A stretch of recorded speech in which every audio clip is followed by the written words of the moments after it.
Sup, Nerdmigos? I'm the Jive Talking Nerd, John Norgrove. We've got wife here. We've got dogs on the ground. I'm in a different shirt. It's the exact same day.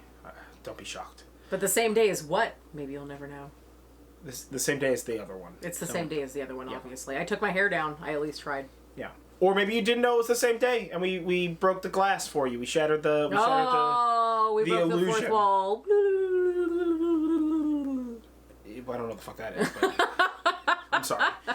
Anywho, this is Review Jive. We're reviewing As Above, So Below, the 2014 horror thriller film set in the underneath portions of Catacombs of Paris. I'm gonna go with the underneath portions thereof and therein. That sounds...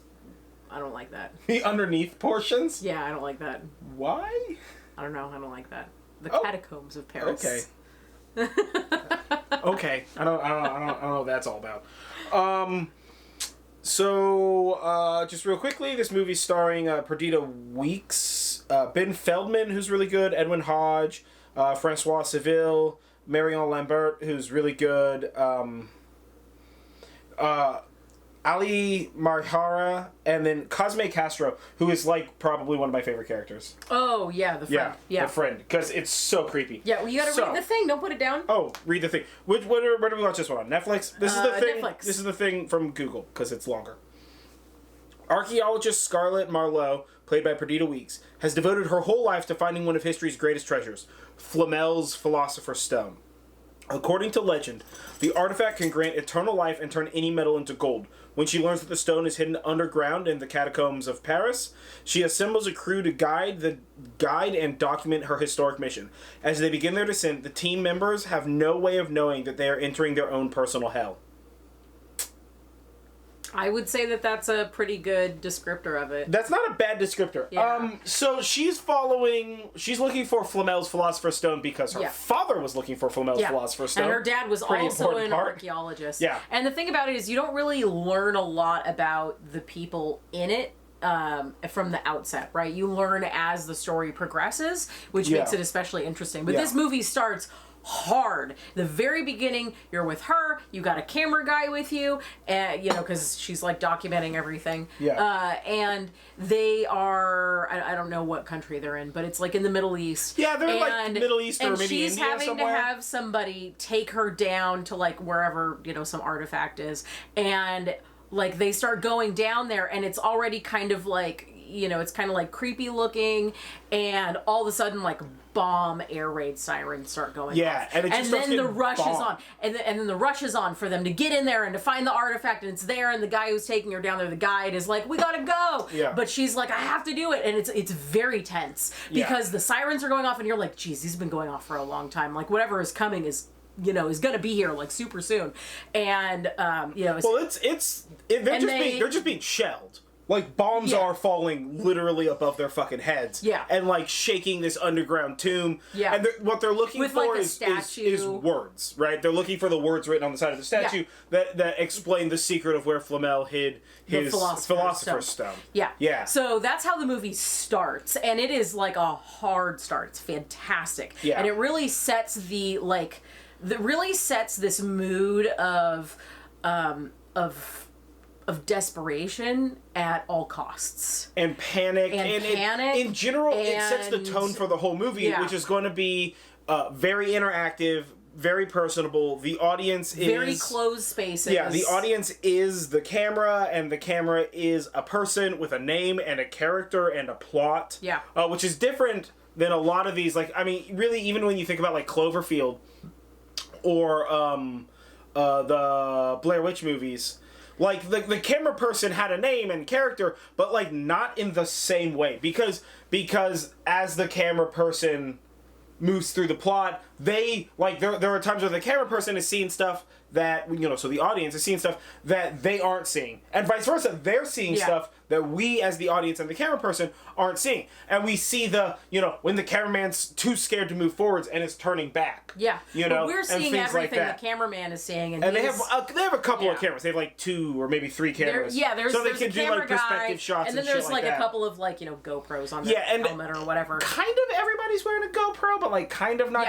That part's a little, like, back and forthy, but so after the opening scene, we catch up with Scarlett, and she is trying to find, this Philosopher's Stone. She finds, like, an old flame who's also, who's like really good with languages and is kind of like an archaeologist. It's like horror Indiana Jones. That's really the best way I can. Do you not want spoilers and you want to go see a movie that's a horror movie? This is horror Indiana Jones. Go watch this. Period. Horror Indiana Jones. Done. Yeah. So she finds, her old flame, and she's like, "Oh, we have to find the thing." So then they go to a museum, and they have to, and they decode this message, and they figure out like, "Oh my gosh, this is where the Philosopher's Stone is." There's like a map, and then they're like, "Okay, off to Paris." Then they go to Paris, and they try to find a guide who will take them to places where you're not supposed to be taking people in the catacombs under Paris. They find this guy in a nightclub, and he agrees to take them down along with the rest of his team. Yeah. And they meet this guy the next day, they're and then not they descend going into the for catacombs. the catacombs. Yes. Right? But so what they're trying to access is a place inside of the catacombs. No. It's below the catacombs. Well, yeah. So the idea is that there's a place unexplored that is not really attached to the catacombs, but is part of something older before the catacombs, where the catacombs... But is accessible in the catacombs network. From a singular point. Yeah. Right? There's like basically one way in, low-key, because some shit collapsed. And this is... And of course the whole thing, it's very fucking Indiana Jones. Like, oh, we're looking for this thing. And the guy's like, listen, this building collapsed. And then this building collapsed, and if we draw a line, it's right here. Secrets. Yeah. And so they get, it's one of those, they get down to the catacombs, horror stuff pursues, right? But like 95% of this movie takes place in the catacombs. So if you have issues with watching things where people are in enclosed spaces, like a la The Descent, didn't know that was a thing.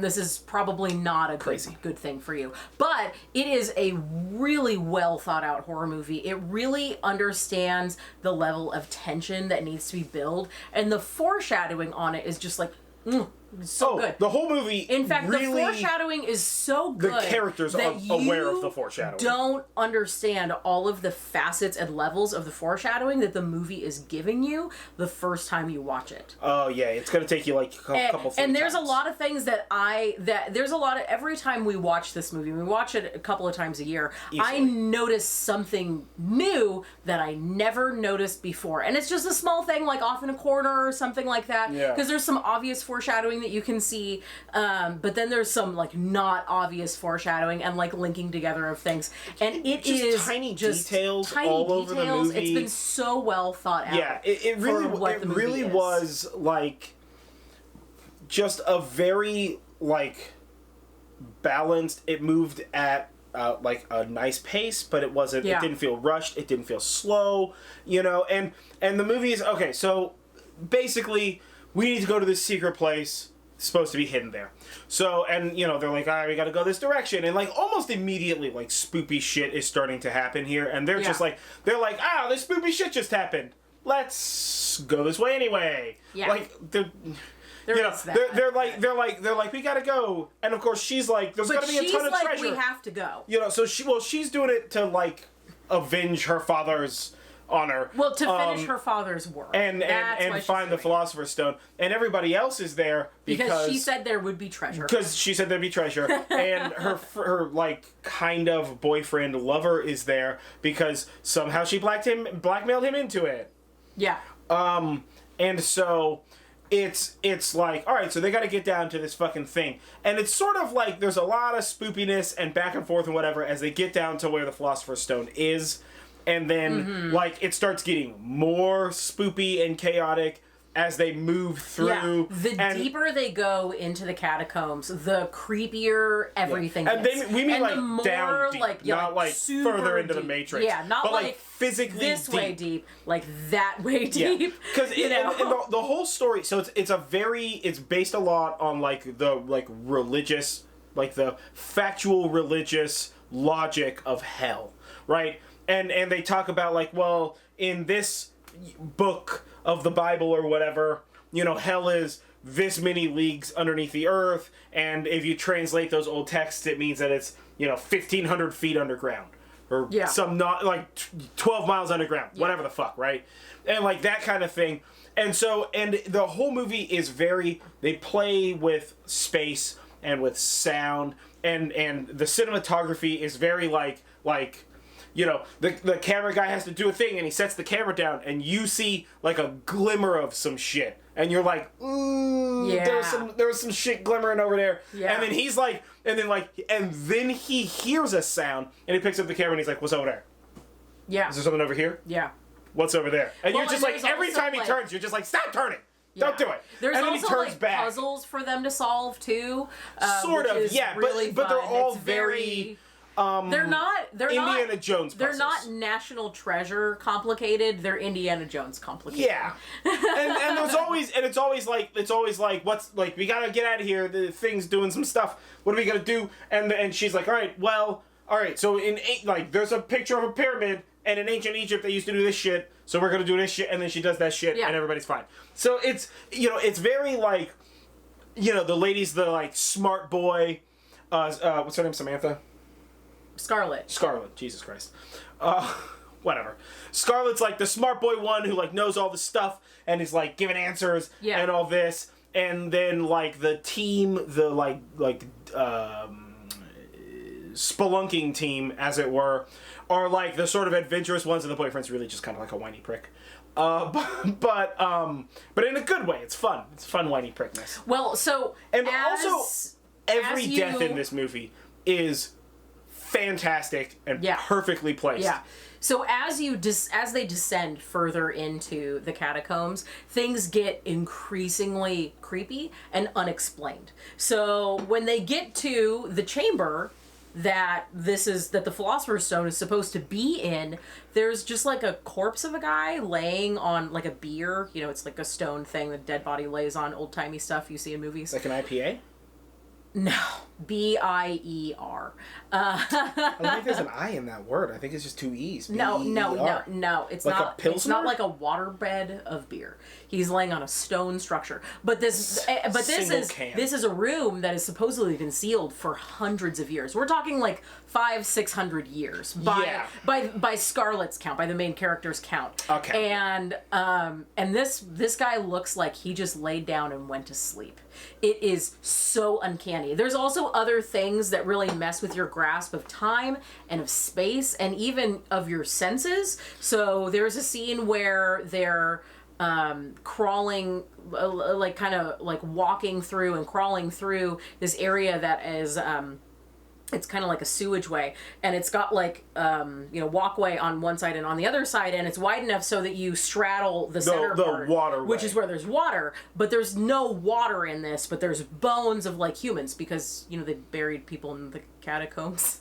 So these are like old bones, and it's dusty, and they're walking along, and the old flame boyfriend guy looks down, and it's like he can see the face of his little brother trying to get out from underneath the ice. And you learn that he and his little brother went out to like a lake or whatever when they were kids, and the little brother fell underneath the ice, and he went to go and find help and return back, and his brother had already died because his brother couldn't get out from underneath the ice. So each character he promised to come back with help, and he got lost and wasn't able to get help. He had to be found before help was able to get, and that's what caused his brother to die. And in general, not only does every character have some little tidbit every backstory, character but gets they to also visit their own personal like hell, no, but not in the hell. same way that like American Horror Story season 5 does your own not like we're hell. slowly putting you in a meat grinder because you're scared of meat grinders. Like nothing but as you like basically shitty. You basically have to confront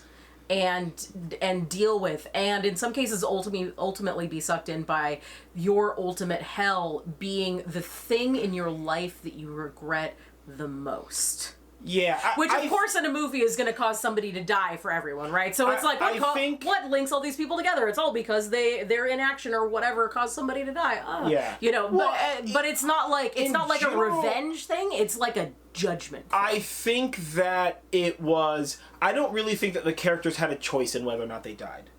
Right? I don't think so either. I believe that the reason, so the guy who had some friend of his burned to death in a car right? Like, he dies, right? They see the car, and he sees his friend in the burning car, and they're like, how is this possible? And then he gets, like, yanked into the car, and he dies. He burns to death. Right? Well, he gets caught on fire, and then the car, like, collapses into, like, just like, bloop, and disappears. But I think the reason why the people who survived is because those people may have had regrets, but did not actually do anything wrong. Yeah. Right? Like, he didn't fucking knock his brother into the water and was just like, he's gonna drown, I should save him. Yeah. And nobody willfully killed another person. But I think, like, the French, the French guy who left his friend, because he specifically said that he left his friend in the car to burn. So I think that when these people were judged by it, like when these projections are presented to each individual and as such they're being judged by, I think the ones that die are the ones where the judgment was, this is your fault. You murdered someone because you're a piece of shit. Yeah. Right? Now, whether you're a piece of shit because of inaction or you're a piece of shit because of, like, I'm gonna close the door and get out of this burning car. You got this? I'm gonna go over here now. Right? It's, so kind of an action or anything like that. It's still, I think the people that survived because what they did may have been bad, what they lost may have had value, but in general, they were inadmissible in the moral court of law. Well, one of the things, there's actually quite a few fan theories about this movie, and one of them is that they're actually, once they reach a certain point, they're in purgatory, and they're either going towards hell or they're coming out the other side. So, this is also like hyper Dante's Inferno. Yeah, it's very Dante's Inferno. Literally the way that they're having Dante's to go down, and even the things that they encounter on the inside are very reminiscent of Dante's Inferno. Yeah. So there is a pivotal point in the movie where they say the thing, as above, so below. And at that point, they've gone down through these series of tunnels and whatnot, and at that point, there's some plot things that happen, but to get out, they can't go back the way they came because there's a cave-in, so they have to go forward. But in order to go forward, they're actually going through the same mirror image of what it is that they just came through, they're always which going is fascinating. Down. But every time they're going down. Every time they go down. They're going they go down the tunnel, they go downhill. Is bringing them back up. So well, and again, that's Dante's Inferno, so like you can look at it as the people who die. They were judged and now they're in hell, right? And the people who survive are the ones who were judged and found worthy, so they get to get out and they go to heaven. But like, it's not, you're not seeing heaven, they just get out. Well, and they're in Paris again. Well, but it's not that they're judged and they get to go to heaven, it's that they're judged and they're not punished, right? The point of hell isn't to take people from heaven, it's to punish bad people. Heaven and hell, because there are things like purgatory, heaven and hell are separate Yes, but in Dante, you have purgatory, and when you leave purgatory, you go to hell, or you go to heaven, or you have to start purgatory over again, and they don't start over again. Dead. Yes, I understand that. And that's why there isn't the recursion of going to heaven. It's like, listen, you're in hell. If you're a prick, we're gonna chain you to a wall, whip you with a cat of nine tails. I didn't say they died, and it certainly doesn't look like the survivors died. But that's one of the things that's implied by this. That's the other fan theory. That's another fan theory. Yeah. Is that what basically the fan theory that I've read about this is that the people who made it out, because 3 of the 6 people fucking survived. 3 of the 9 people survived, right? And they're able to get out, but what they got out into is purgatory. See, I disagree with that. So I think that the catacombs itself is purgatory. The idea is that they died. So everybody down there died, right?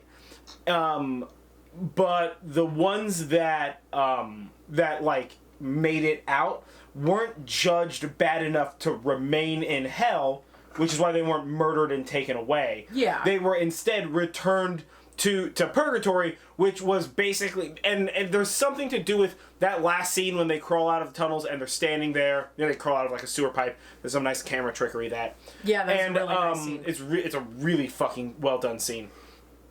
And they're standing there, and there's like they're all sort of like coping with it in like separate and distant ways. And there's something about that scene. This was a while ago that I read this, but there's something about that scene where they're just like, listen, they're not in Paris anymore. They're in some sort of a facsimile of Paris to basically hold, like, you're a piece of shit, but you're not so bad that we need to cat o' nine tails, Stormfield of Dicks I don't think that fits the Dante's Inferno allegory. Well, I really don't. I would not go so far as to say that there's a Dante's Inferno allegory at all, because they don't really address the rings of hell part, or really the different levels of hell. They don't. Kind of address the levels, sort of, but not really. They certainly don't get to the part where they're on the devil's, you're on the devil's back or whatever the fuck, at the center. And there's also a theory that they never go to hell. The whole thing takes place in purgatory, which is... That's a little too Lost. Yeah, well, exactly. That's a little too, like, maybe it's all just they're plugged into the Matrix. But there's a lot of theories about it, and it's because... But also, the maybe movie the people is so good, and there's so much connective tissue, and there's not a lot so of, many things that make sense. And concrete. they don't tell you anything. I mean, you assume, right, like we see something happen and we assume that it's the Philosopher's Stone. We see something happen and we assume that the lady figured out the thing. We saw some, there's like these, like, ghoul creatures or something. They're like robed figures that are moving around. And like, you see that, so you assume that it's this. You see a chair, so you assume it's the throne of the devil. But that doesn't mean that it is. And there's so much happening in the movie with regard to all the plot points that you're not certain kind of what parts are the parts that, need to be interpreted out as something more than the message that's being presented to us. Yeah. In general, the movie does follow that Dante's Inferno sort of thematic approach towards hell. But I think that's primarily because this was so centered around religion, and Dante's Inferno is like the most complete story of religiously acceptable hell, or whatever. And so I think that this was definitely a new interpretation, or like a reinterpretation. And I think that they gleaned a lot of information biblically and like from other religions. And I think that they presented it in a way that regardless of how you conceive the movie and what you take from it and what you process, there's always going to be some shit where you're just like, but the fuck was that over there? Yeah. There's always that. Yeah. And so I think that in general, this is one of those movies that beginning to end, it's fantastic. It is one of my favorite horror movies of all time. It is my favorite fucking horror movie. Hands down. 100%, it's my fucking favorite horror movie. I get excited to watch it. Like, excited. Yeah, it's too fucking good, man. It's too fucking good. But it is not for the faint of heart. If you are a person who does not really watch horror movies, and friends, I know who you are. It's pretty scary. This is not one you want to start with, guys. No. It is one that you work up to. Yeah. But if you are into horror movies, watch it. It is just a masterpiece. Yeah. Best horror movie of all time. Yeah. So. Yeah. I give this 5 Philosopher's Stones out of 5 catacombs. Yep. 5 Philosopher's Stones out of that guy's fucking neck. Giant neck wound. Yeah, it's so good. It's smart.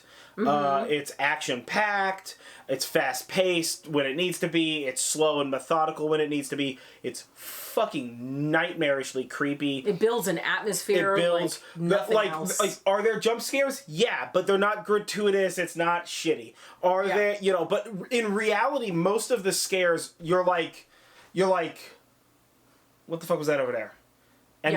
And then the camera's like doing its thing and looks back and you see it, it's doing its thing, and you look back and it's not there, and it does its thing and you see it over there, and it's like back and forth, and you're just like, what the fuck is happening? You're just like slowly building panic, and then like the cameraman turns around and it's just like, bah! And you're like, you fucking bastard. And the camera guy's just like, ah, and the camera fucking flips around and he picks it up and he's just like, son of a bitch. And you're like, yeah, that's the right emotion to have about whatever the fuck just happened to you.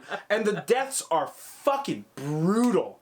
Yeah. They're super fucking brutal. And they're not like gory. They're shocking. But they're shocking. When it happens, you're just agape. They're fast. They're specific. They're intense. And it's just and everybody notices and learns right then. And dead guy. And dead guy. Like it's just boom, boom, boom. And they're fucking there's nothing's dragged out for the sake of just filling fucking time. Right? I mean, this is one of those movies that I can say it feels like everything is in its place for a fucking purpose. Yeah. Right? You know, and it's just it's well acted, it's well directed, it's well scored, it's amazingly well shot. I wish there were more movies like this. Yeah. And not just like it would be cool if they had a sequel. Not underground or like devil shit or whatever, but just great if more movies felt like they were made with the same care and attention to detail as this. Yeah. And that being said, I do love schlocky horror movies that don't have that, but this movie is just like a beautiful, exquisite cake. Yeah, I mean, it's what movies are supposed to be, which is art. Yeah. You know? And it exists for a purpose, and it's good, and it doesn't devalue something like a slasher flick or some, fucking murder cheerleader hookers or whatever that fucking stupid movie is. I don't even know what you're talking about. It's a bunch of cheerleaders who murder people for fun in a college. It is an absurd, like, D-rated fucking movie. Yeah, it's great. The stunt double in it is just like a blow-up doll from Spencer's. There's a scene where they push a guy out the window and you just see a blow-up doll get thrown out the window and then it shows his body collapsed on the ground. It's fucking hilarious. But no memory of that. But that's not this movie. No, this movie doesn't devalue those. This movie doesn't devalue those movies, but it shows that potential that you can have. It's when you watch like the Halloween remakes, or when you watch like the fucking Chucky remake, and you're like, why did you make such a bad movie? And then you see this, and you're just like, what? Like, get on somebody who cares. This is clearly a group of people who cared. Yeah. And who spent the time and the effort to make, like, a fantastic movie. Yeah. And that's what it is. It's a fucking fantastic movie. So, I love this goddamn movie. Yeah. So, friends, have you seen this? Watch it. What did you think? Tell us below. Tell us if you watched it. If you've watched it and how you feel about it. Yeah, and what you think about it. Maybe you don't like it. You're wrong. It's okay to be wrong. We can still be friends. Either way, this has been Nerd Jive. Review Jive. Nerd Jive. I've been Wife. I have been John. I am Nerd Jive. This is Review Jive. We watched As Above, So Below. On Netflix. It's available on Netflix in the US, yeah. And, like, comment, share, subscribe. Yeah. Do the thing, guys. Yeah, do all the stuff. And if you can think of another horror movie you want us to watch and review, we'll talk about horror movies all day, because... all day, every day. I feel like horror movies are like 50% of what we watch. Probably more than 50. Yeah. Yeah. Yeah. So either way, see you guys.